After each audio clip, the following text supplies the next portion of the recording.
नमस्कार दोस्तों, मैं आपका इंग्लिश गुरु दीपक मेहता आज फिर आपके सामने इंग्लिश ग्रामर के एक टॉपिक को लेकर उपस्थित हुआ हूं। आज हम एक्टिव पैसिव के बारे में बात करेंगे। एक्टिव क्या चीज होती है, पैसिव क्या चीज होती है।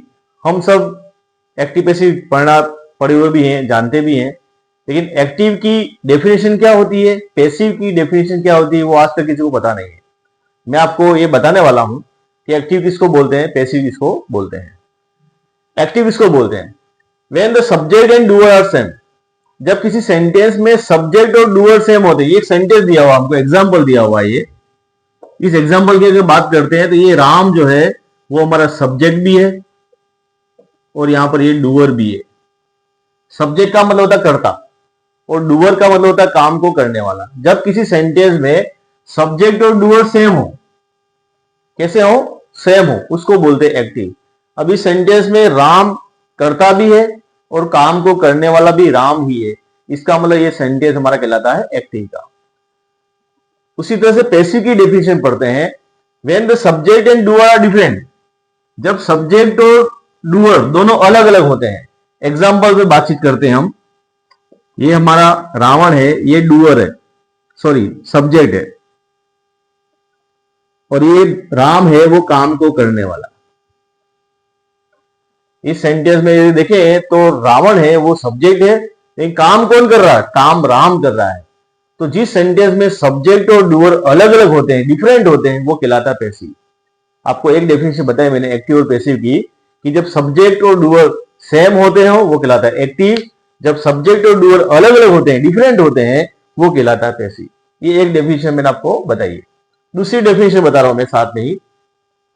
When the subject of the verb performs the action,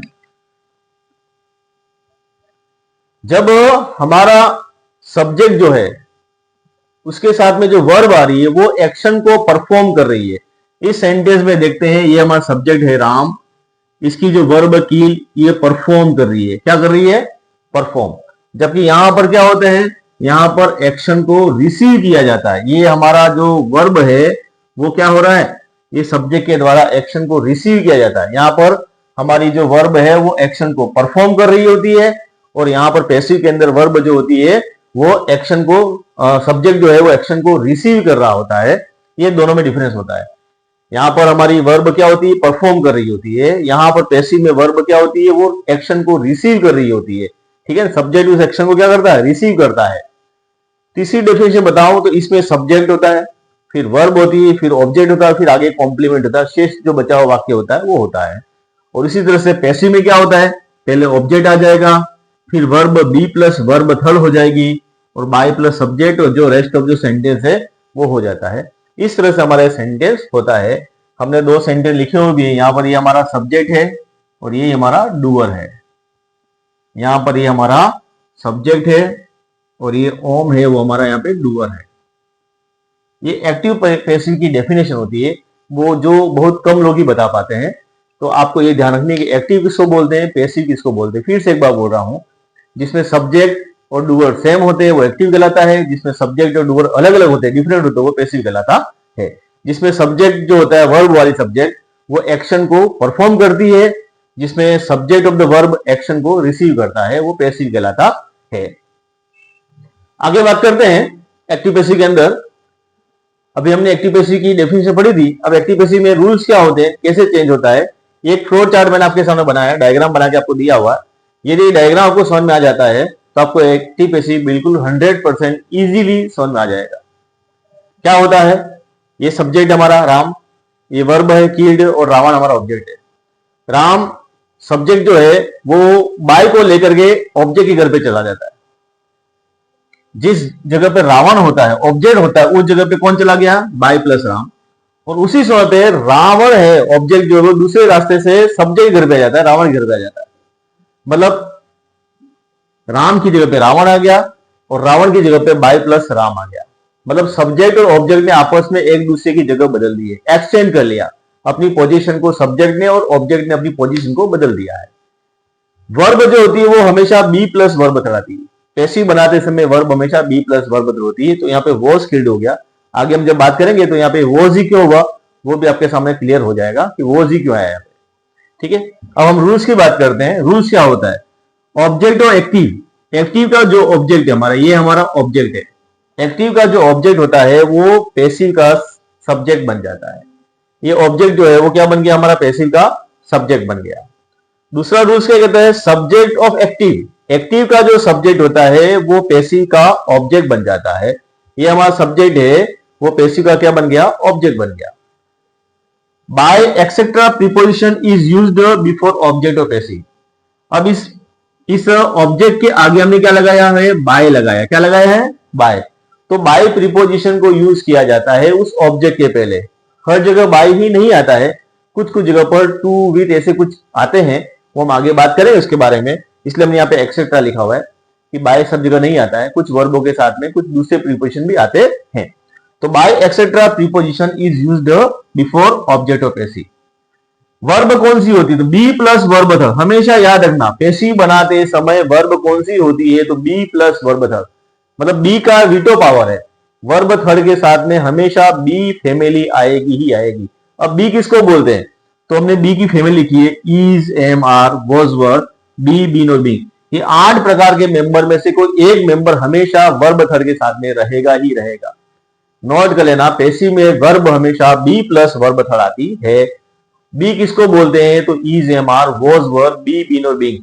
ये 8 में से कोई एक हमेशा बी के साथ रहेगा ही, सॉरी, बी हमेशा वर्ब थर्ड के साथ रहेगा ही रहेगा। मतलब वर्ब थर्ड अकेली कभी भी नहीं आएगी, हमेशा बी परिवार का एक मेंबर उसके साथ रहेगा ही रहेगा।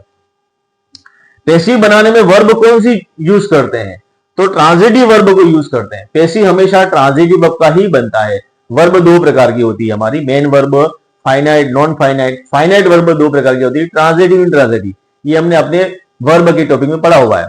तो ट्रांजिटिव जो वर्ब होती है वो उसी वर्ब का पैसिव बनता है। अब ऐसा क्यों, तो ट्रांजिटिव वर्ब के साथ में हमेशा क्या होता है, ऑब्जेक्ट होता है। वर्ब के बाद हमेशा ऑब्जेक्ट दिया हुआ होता है। ट्रांजिटिव वर्ब किसको बोलते हैं, ऐसी वर्ब जिसके बाद में ऑब्जेक्ट दिया हुआ होता है उसको हम क्या करते हैं, ट्रांजिटिव वर्ब बोलते हैं। तो ट्रांजिटिव वर्ब हमेशा पैसिव के अंदर यूज किया जाता है। आगे हम बात करते हैं वर्ब के बारे में। पैसिव बनाते समय वर्ब को कैसे यूज किया जाता है, उसके लिए अभी हमने प्रेजेंट टेंस को यूज किया हुआ है। कुछ हमने फॉर्मूला बताया कि इस वर्ब के साथ जब होगी उसको पैसिव में ये वर्ब करते हैं। यदि वर्ब की फर्स्ट फॉर्म आती है या वर्ब की फर्स्ट फॉर्म के साथ में एस या आता है तो इज, एम, आर वर्ब की थर्ड फॉर्म पैसिव में करते हैं। आपके सामने एग्जांपल है, सीता कुक्स फूड। अब इसको क्या करेंगे, तो food is cooked by Sita. इसका पैसिव क्या बनेगा, सीता कुक्स फूड में food is cooked by Sita, ऐसा इसका पैसिव बनेगा। दूसरा है do does not plus verb की फर्स्ट फॉर्म। इसका पैसिव क्या बनेगा, तो is, am, are, not plus verb की थर्ड फॉर्म। एग्जांपल दिया है, Mohan does not like mango. अब इसको क्या करेंगे, तो mango is not liked by Mohan. Sentence को देख लेना, बहुत ही इजी है, कोई ज्यादा टिपिकल मामला नहीं है। इस फॉर्मूले के अनुसार चलोगे तो आपका सेंटेंस इजीली बन जाएगा। अगला है is, am, are, verb first ING. इसका पैसिव क्या बनेगा, तो is, am, are, being plus verb की थर्ड फॉर्म। इसमें याद करने की चीज है कि इसमें इज, एम, आर दिया हुआ है तो हमको आईएनजी के साथ में बीइंग लगाकर वर्ब की थर्ड फॉर्म करना पड़ेगा। प्रिया इज प्लेइंग चेस, ऐसा सेंटेंस दिया हुआ है तो क्या बनेगा, chess is being played by Priya. इस तरह से हमारा सेंटेंस बनेगा। अगला जो है present perfect tense, has, have plus verb की थर्ड फॉर्म। उसका पैसिव क्या बनेगा, तो has, have, been plus verb की थर्ड फॉर्म बनेगा। Geeta has bought a gift, तो a gift has been bought by Geeta. इस तरह से हमारा ये पैसिव बनेगा। ये प्रेजेंट टेंस का पैसिव है। प्रेजेंट के 3 टेंस होते हैं, इसका पैसिव बनता है present simple tense, present continuous tense और प्रेजेंट परफेक्ट टेंस। इसका ये पैसिव बनता है। प्रेजेंट परफेक्ट कंटिन्यूअस टेंस का पैसिव बनता नहीं है। Present perfect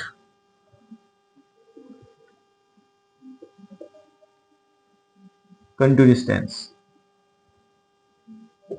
no passive. इस बात को हमेशा ध्यान रखना, प्रेजेंट परफेक्ट कंटिन्यूअस टेंस होता है उसका पैसिव बनता नहीं है। यदि मेरा पढ़ाना आपको अच्छा लगा हो तो मेरे चैनल को आप सब्सक्राइब करें, लाइक करें, कमेंट करें और अधिक से अधिक लोगों में शेयर करें ताकि ये जो ज्ञान गंगा है वो अधिक से अधिक लोगों में प्रभावित हो सके। धन्यवाद।